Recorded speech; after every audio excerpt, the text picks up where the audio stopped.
Arie takes women on first Bachelor, demolition derby, and words fly when one woman gets greedy about Bachelor's time.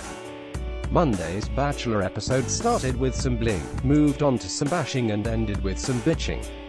Which is good because the bits in between all those were kind of boring. Arie Luyendyk Jr. has started in earnest on his televised journey to find love, taking 17 women on a combination of group and individual dates. The one-on-ones were pretty snoozy. The group date involved a demolition derby, so we could at least watch cars crashing into each other. And then there was drama pre-rose ceremony when Crystal decided to get greedy about time with Arie and got told off by Bibiana. Although it's highly unlikely that Bibiana will ever escape group date purgatory, she got a rose at the end of the episode, which guarantees more fireworks with Crystal. Article continued. Arie sent 3 more women home, but, yes, he kept the taxidermy collector, as exile Jenny so bitterly noted. Here are the highlights. Date No. 1 with Becca. Wow, kind of early for the princess date, isn't it? But there was Arie gifting the Minnesota publicist, recipient of the coveted first one-on-one date, with several Rachel Zoe dresses, sparkly Louboutin heels, and Neil Lane jewelry. Don't worry, he wasn't paying for it. That was pretty much the highlight. Becca came back to the mansion and showed the goose to the other women, on purpose on the part of producers obviously, the better to stir up jealousy. Then she and Arie went for dinner and talked about their families. Becca's father died of cancer when she was 19, but she's super close to her mom and sister. Arie's close to his family, too, blah blah blah. Then there was a rose, confetti, no fireworks, and plenty of kissing. Date No. 2 with Crystal. Speaking of family, this was the theme of the surprise second one-on-one. Arie took Crystal to Scottsdale, Arizona, to see his house, look at his baby photos and home videos, including one that really embarrassed him where he looked like he was trying out for the Junior Chippendales, and meet his parents. Again, it's really early for this, isn't it? Crystal was charmed, or at least pretending to be, but got nervous on seeing how close Arie was to his mom, dad and brother. Turns out she had a troubled upbringing with divorced parents, an absentee father, an emotionally distant mother, and a now grown-up brother who's been living on the street. Hey, no problem. Her confession allowed Arie to indulge in rescuer fantasies. If Crystal and I were at the end of all this, I would want to give her an amazing life, a life of stability, he said. After Arie gave Crystal the date rose, they ended the night smooching and dancing as some guy named Connor Duemit sang in a theater, just for them. Group date. Nothing says romance like taking 15 women to play demolition derby.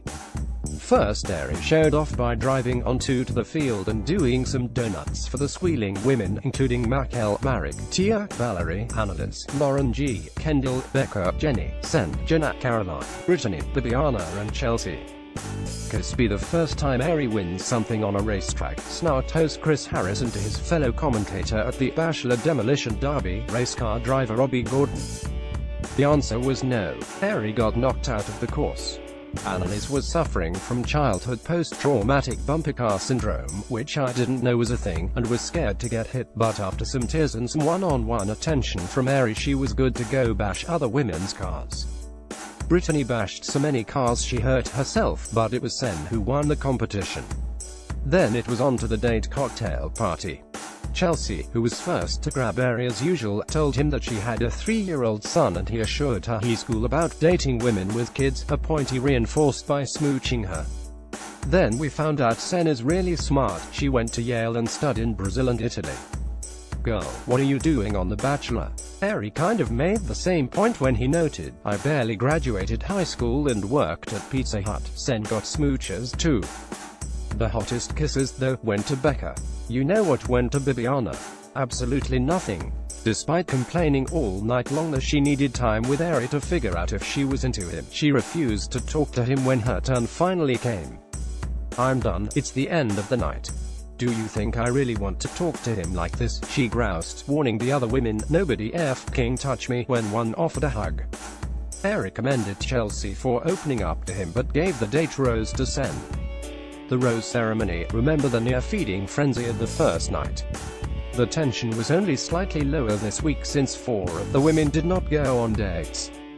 and Crystal decided, in the midst of all that competitive energy, that she needed to speak to Arie again, not just once, but twice. The first time she interrupted Lauren B. The second time it was Bibiana, who was already on her way to another crisis over spending time with Arie. Arie had barely started telling Bibiana about his dog when Crystal broke things up. Then Crystal made the mistake of sitting next to Bibiana. "I really think you have a lot of balls just coming to talk with us," Bibiana said. "Why would you even come try to sit next to me, knowing you already have Rose and you already had time with him earlier?" When Crystal tried to defend herself, Bibiana mocked her. Vocal fry, telling her to speak to me like a normal human being. "I don't understand how you think it's okay to steal that time away from any of these women," Bibiana continued.